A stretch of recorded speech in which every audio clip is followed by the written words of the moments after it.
Ja, glava je še vroča, tako da je težko karkoli ocenjevati zdajle.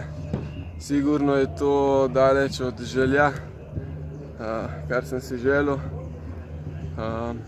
Pač tale svetovna avgustovska bo mogel še očitno malo naštudirati.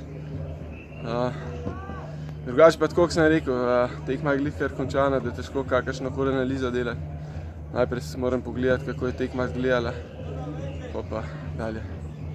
Želje so zmeraj visoke, ne. Mislim, dokler bojo visoke, bom tudi vztrajal.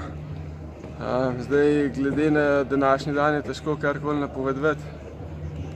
Sigurno si pa želim, da odveslam tako, kot najbolj znam in da bom na cilju, ne glede na rezultat zadovoljen. Sicer ponovadi, če je rezultat dober, si bolj zadovoljen.